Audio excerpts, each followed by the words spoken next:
আসসালামু আলাইকুম। আচ্ছা, একটা খুব সাধারণ প্রশ্ন দিয়ে শুরু করি।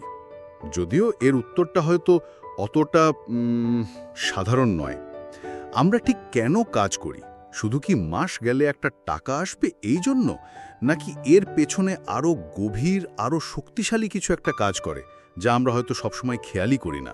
আর এখানেই তো আজকের আলোচনাটা ইন্টারেস্টিং হয়ে ওঠে। একদম। আমাদের হাতে ড্যানিয়েল এইচ পিঙ্কের লেখা ড্রাইভ বইটা এসছে, আর এটা ঠিক এই প্রশ্নগুলোকে নতুন করে ভাবতে বাধ্য করে। আজকের আলোচনার মিশনটা কিন্তু বইটার একটা সাধারণ সারসংক্ষেপ দেওয়া নয়, বরং এর মূল ধারণাগুলোকে একটু নেড়ে চেড়ে দেখা।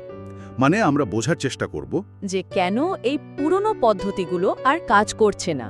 হ্যাঁ, কেন কর্মীদের ভালো কাজের জন্য পুরস্কার বা খারাপ কাজের জন্য শাস্তির ভয় দেখানোর এই গাজর আর লাঠির পদ্ধতিটা আজকের সৃজনশীল পৃথিবীতে ভোতা হয়ে যাচ্ছে। আর যদি তাই হয়, তাহলে আসল চালিকা শক্তিটা ঠিক কি? ঠিক। দেখুন, গাজর এবং লাঠি বা ক্যারট অ্যান্ড স্টিক পদ্ধতিটা কিন্তু একেবারে বাতিল হয়ে যায়নি। এটা আমাদের ব্যবস্থাপনার ডিএনএতে মিশে গেছে।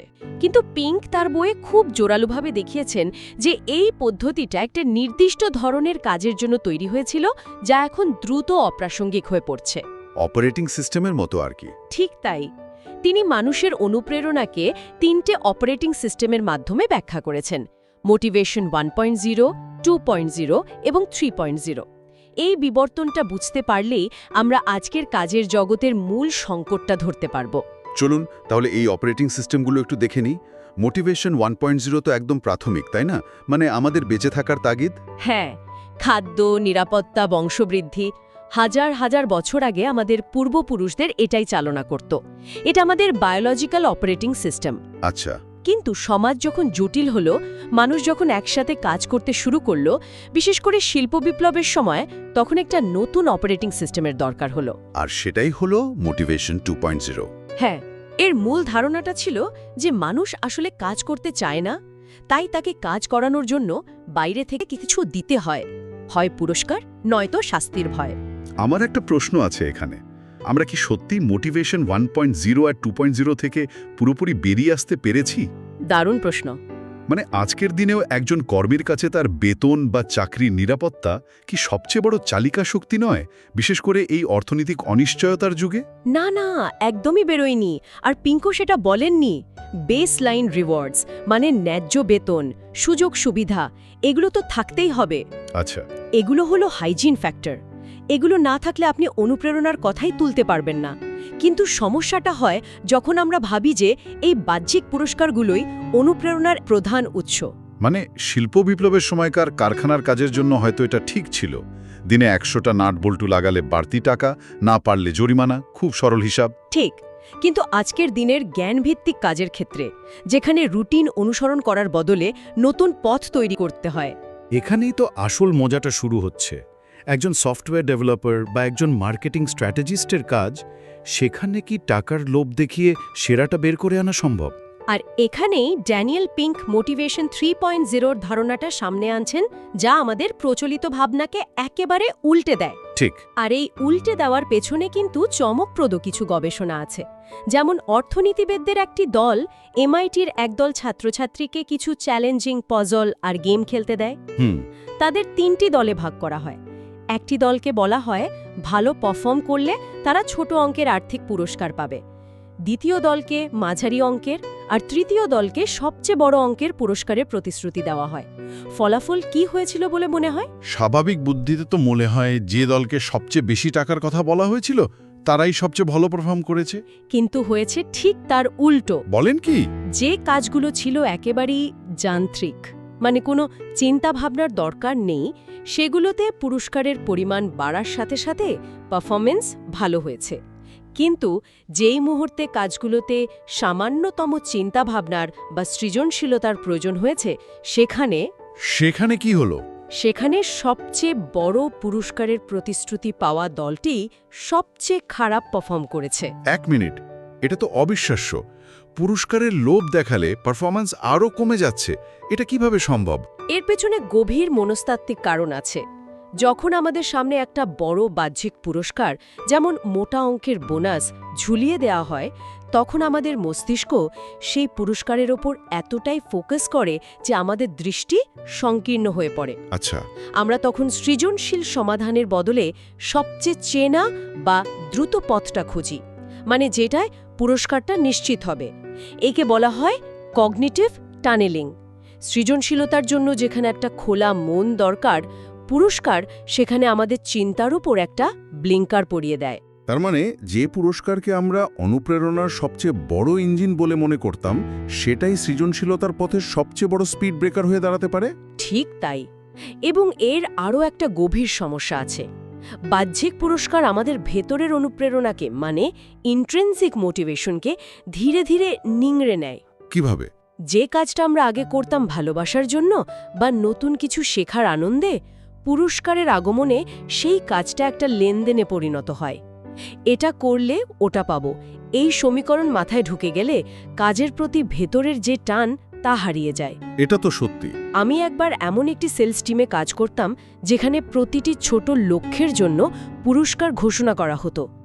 প্রথম দিকে খুব উত্তেজনা কাজ করত, কিন্তু কয়েক মাস পর মনে হতে লাগলো আমি যেন পুরস্কারের জন্যই দৌড়াচ্ছি। গ্রাহককে সেরা পরিষেবা দেওয়ার আনন্দ বা নিজের দক্ষতা বাড়ানোর তাগেদ থেকেই আর কাজটা করছি না। কাজের মূল উদ্দেশ্যটাই যেন হারিয়ে গিয়েছিল। এই অভিজ্ঞতাটা তো অনেক কিছুর সাথে মেলানো যায়। তাহলে যদি এই গাজর আর লাঠির পদ্ধতিটা অকেজো হয়ে গিয়ে থাকে, তাহলে মানুষকে অনুপ্রাণিত করার উপায় কি? এখানেই নিশ্চয়ই মোটিভেশন 3.0 এর 3টি মূল স্তম্ভের কথা আসছে। হ্যাঁ, এবং এই 3টি স্তম্ভ হল মানুষের 3টি গভীর মনস্তাত্ত্বিক চাহিদার উপর ভিত্তি করে তৈরি। প্রথমটি হল স্বায়ত্তশাসন বা অটোনমি, নিজের কাজের উপর নিজের নিয়ন্ত্রণ। একদম। এর সবচেয়ে বিখ্যাত উদাহরণ হিসেবে গুগলের 20% সময় নীতির কথা প্রায়ই বলা হয়। কিন্তু এটা তো এখন বেশ পুরনো একটা উদাহরণ। এর বাইরে কি আরও আধুনিক কোনো প্রয়োগ আছে যা দেখায় যে এই ধারণাটা এখনও প্রাসঙ্গিক? অবশ্যই। অস্ট্রেলিয়ার সফটওয়্যার কোম্পানি অ্যাটলেশিয়ানের উদাহরণটা দেখুন। তাদের শিপিট ডেজ নামে একটি প্রোগ্রাম আছে। সেটা কি রকম? কর্মীদের 24 ঘন্টা সময় দেয়া হয় তাদের আনুষ্ঠানিক কাজের বাইরে যে কোনো আইডিয়া নিয়ে কাজ করার জন্য। শর্ত একটাই, 24 ঘন্টা শেষে তাদের কিছু একটা শিপ করতে হবে, মানে একটা কার্যকরী প্রোটোটাইপ বা সমাধান দেখাতে হবে। ইন্টারেস্টিং। আর এর থেকে কোম্পানির অনেক নতুন ফিচার এবং সমস্যার সমাধান বেরিয়ে এসেছে। এখানে মূল বিষয় শুধু উদ্ভাবন নয়, মূল বিষয় হল কর্মীদের ওপর কোম্পানির অগাধ বিশ্বাস। যখন একটি প্রতিষ্ঠান তার কর্মীদের ওপর এতটা বিশ্বাস রাখে, তখন কর্মীরা সেই বিশ্বাসের প্রতিদান দিতে আরও বেশি অনুপ্রাণিত হয়। কিন্তু এখানে আমার একটা পাল্টা প্রশ্ন আছে। এই স্বায়ত্তশাসনের কথা শুনতে খুব ভালো লাগে, কিন্তু এর কি কোনো নেতিবাচক দিক নেই? মানে একটা দলে যদি সবাই নিজের মতো করে কাজ করার স্বাধীনতা পায়, তাহলে তো একটা বিশৃঙ্খলা তৈরি হতে পারে। এটা একটা অত্যন্ত গুরুত্বপূর্ণ প্রশ্ন। পিঙ্কও বলেছেন যে অটোনমি মানে বিশৃঙ্খলা নয়, এর মানে হল বাউন্ডেড অটোনমি, অর্থাৎ একটা নির্দিষ্ট কাঠামোর মধ্যে স্বাধীনতা। ঠিক। দলের লক্ষ্য এবং অগ্রাধিকারগুলো খুব স্পষ্টভাবে নির্ধারণ করা থাকবে, কিন্তু সেই লক্ষ্যে পৌঁছানোর জন্য কর্মীরা কোন পদ বেছে নেবে, কোন টুলস ব্যবহার করবে, সেই স্বাধীনতাটুকু তাদের দেওয়া। এটা মাইক্রো ম্যানেজমেন্টের ঠিক বিপরীত। রাইট। মাইক্রো ম্যানেজমেন্ট বলে আমি তোমাকে বলছি ঠিক কি করতে হবে এবং কিভাবে করতে হবে। আর অটোনমি বলে আমাদের এই লক্ষ্যে পৌঁছতে হবে, তুমি তোমার সেরা উপায়টা খুঁজে বের করো।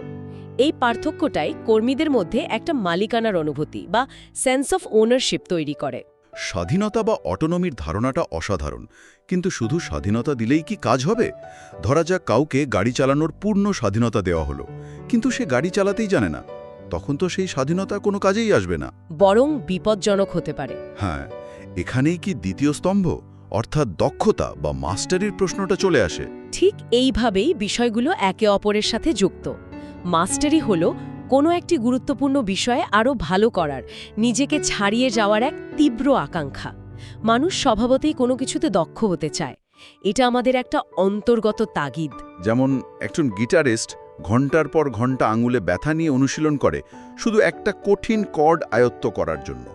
এর জন্য তাকে কেউ টাকা দিচ্ছে না, সে এটা করছে কারণ ওই দক্ষতা অর্জন করার ভেতরের আনন্দটাই তার কাছে সবচেয়ে বড় পুরস্কার। একদম পারফেক্ট উদাহরণ। কর্মক্ষেত্রে এটাকে কিভাবে প্রয়োগ করা যায়? এটা কি শুধু কিছু ট্রেনিং প্রোগ্রাম আয়োজন করার মধ্যেই সীমাবদ্ধ? ট্রেনিং তো একটা অংশ মাত্র। মাস্টারির জন্য সবচেয়ে জরুরি হলো এমন একটি পরিবেশ তৈরি করা যেখানে মানুষ চ্যালেঞ্জিং কাজ পায়, যা তাদের বর্তমান দক্ষতার চেয়ে সামান্য একটু বেশি। খুব সহজ কাজ হলে একঘেয়েমি লাগে, আবার খুব কঠিন হলে হতাশা আসে। ঠিক। মনোবিজ্ঞানী মেহাই চিকসেন্ট মেহাই একে ফ্লো অবস্থা বলেছেন। এমন একটি অবস্থা যেখানে চ্যালেঞ্জ এবং দক্ষতার মধ্যে নিখুঁত ভারসাম্য থাকে এবং আমরা কাজে পুরোপুরি ডুবে যাই। আর দ্বিতীয়ত, নিয়মিত ফিডব্যাক আর অনুশীলনের সুযোগ থাকা। কর্মক্ষেত্রে এমন সংস্কৃতি তৈরি করতে হবে যেখানে ভুল করাকে শেখার অংশ হিসেবে দেখা হয়। যখন কর্মীরা অনুভব করে যে তারা তাদের কাজে প্রতিদিন আরও ভালো হচ্ছে, তখন কাজটা আর শুধু জীবিকা নির্বাহের উপায় থাকে না, এটি ব্যক্তিগত বিকাশের একটি মাধ্যমে পরিণত হয়। তাহলে অটোনমি আমাদের কাজের কিভাবে এবং কখনের ওপর নিয়ন্ত্রণ দেয়, আর মাস্টারি আমাদের কি কাজ করছি তাতে আরও ভালো হওয়ার সুযোগ করে দেয়। কিন্তু তৃতীয় স্তম্ভ অর্থাৎ উদ্দেশ্য বা পারপাস, এটা তো কাজের কেনর সাথে যুক্ত, তাই না? হ্যাঁ। সত্যি বলতে এই পারপাস বা উদ্দেশ্যের কথাটা আজকাল অনেক বেশি ব্যবহার করা হয়। এটা কি শুধুই একটা কর্পোরেট ট্রেন্ড, নাকি এর পেছনে সত্যিই গভীর কিছু আছে? আপনার এই সংশয়টা খুবই যৌক্তিক, কারণ অনেক কোম্পানি পারপাস শব্দটাকে একটা ফাঁপা বুলি হিসেবে ব্যবহার করে, কিন্তু এর আসল অর্থটা অনেক গভীর। পারপাস মানে হলো নিজের চেয়েও বড় এবং মহৎ কোনো লক্ষ্যের অংশ হওয়া। আচ্ছা। আমরা সবাই তো জীবনে অর্থ খুঁজি। আমরা জানতে চাই, আমাদের এই পরিশ্রমের কি কোনো মূল্য আছে? আমাদের কাজ কি পৃথিবীতে কোনো ইতিবাচক পরিবর্তন আনছে? সেই বিখ্যাত দুই রাজমিস্ত্রির গল্পের মতো, তাই না? হ্যাঁ, বলুন তো। একজনকে জিজ্ঞেস করা হলো সে কি করছে, সে বলল আমি ইট গাচ্ছি। আরেকজন বলল আমি একটি সুন্দর গির্জা তৈরি করছি যা শত শত বছর ধরে মানুষকে শান্তি দেবে। গল্পটা বহুল প্রচলিত হলেও এর মূল শিক্ষাটা চিরন্তন। দ্বিতীয় রাজমিস্ত্রি তার দৈনন্দিন কাজকে একটা বড় উদ্দেশ্যের সাথে যুক্ত করতে পেরেছে।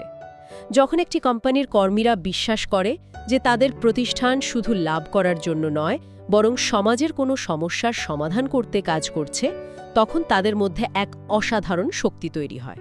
তখন আর কাজটা শুধু চাকরি থাকে না, একটা অভিযানে পরিণত হয়। উদ্দেশ্যই একটি প্রতিষ্ঠানকে ৮-১০টা প্রতিষ্ঠান থেকে আলাদা করে তোলে, সেরা প্রতিভাদের আকৃষ্ট করে এবং কর্মীদের দীর্ঘ সময় ধরে রাখতে সাহায্য করে। কিন্তু একটা বিষয় আমাকে ভাবাচ্ছে, এই অটোনমি, মাস্টারি, পারপাস, এই ধারণাগুলো কি সব সংস্কৃতির জন্য সমানভাবে প্রযোজ্য? মানে পিঙ্কের এই তত্ত্ব তো মূলত পশ্চিমা ব্যক্তিকেন্দ্রিক সমাজের প্রেক্ষাপটে তৈরি। খুব ভালো একটা পয়েন্ট। প্রাচ্যের সম্মিলিত বা দলগত সমাজে যেখানে ব্যক্তির চেয়ে গোষ্ঠীর গুরুত্ব বেশি, সেখানে কি এই ধারণাগুলোর প্রভাব ভিন্ন হতে পারে? অবশ্যই হতে পারে। সাংস্কৃতিক প্রেক্ষাপট একটা বড় ভূমিকা পালন করে। যেমন কিছু গবেষণায় দেখা গেছে যে পূর্ব এশিয়ার দেশগুলোতে ব্যক্তিগত স্বায়ত্তশাসনের চেয়ে দলের স্বায়ত্তশাসন বা টিম অটোনমি বেশি কার্যকর হতে পারে। আচ্ছা। সেখানে আমি কি করতে চাই এর চেয়ে আমরা একসাথে কি অর্জন করতে চাই, এই ভাবনাটা বেশি শক্তিশালী। একইভাবে পারপাসের ধারণাটাও হয়তো ভিন্নভাবে প্রকাশ পায়। পশ্চিমে হয়তো পারপাস মানে পৃথিবীকে বদলে দেওয়ার মতো বড় কোনো লক্ষ্য, আর প্রাচ্যে হয়তো তা পরিবার বা সমাজের প্রতি নিজের দায়িত্ব পালনের মধ্যেই খুঁজে পাওয়া যায়। একদম। তাই পিঙ্কের এই ৩টি স্তম্ভকে একটি অনর সূত্র হিসেবে না দেখে একটি নমনীয় কাঠামো হিসেবে দেখা উচিত। মূল নীতিগুলো স্বাধীনতা, দক্ষতা এবং অর্থপূর্ণ কাজ সর্বজনীন, কিন্তু তাদের প্রকাশভঙ্গি স্থান, কাল, পাত্র ভেদে বদলাতে পারে। তাহলে পুরো আলোচনাটা যদি এক জায়গায় নিয়ে আসি, বিষয়টা দাঁড়াচ্ছে এই রকম: আধুনিক পৃথিবীর জটিল আর সৃজনশীল কাজের জগতে শুধু বাহ্যিক পুরস্কারের পেছনে ছোটা যথেষ্ট নয়।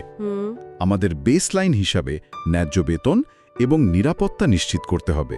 কিন্তু আসল চালিকা শক্তি আসবে ভেতর থেকে, আর সেই চালিকা শক্তির মূল উৎস হল ৩টি জিনিস: অটোনমি, মাস্টারি আর পারপাস। একদম। এবং এই শিক্ষাটা শুধু বড় বড় কোম্পানির ম্যানেজারদের জন্য নয়, এটা আমাদের প্রত্যেকের ব্যক্তিগত এবং পেশাগত জীবনের জন্য প্রযোজ্য। আমরা শিক্ষার্থী হই, ফ্রিল্যান্সার হই বা কোনো দলের অংশ হই, আমরা সবাই নিজেদের প্রশ্ন করতে পারি, হ্যাঁ, আমার কাজে কি যথেষ্ট স্বাধীনতা আছে? আমি কি প্রতিদিন নতুন কিছু শিখছি?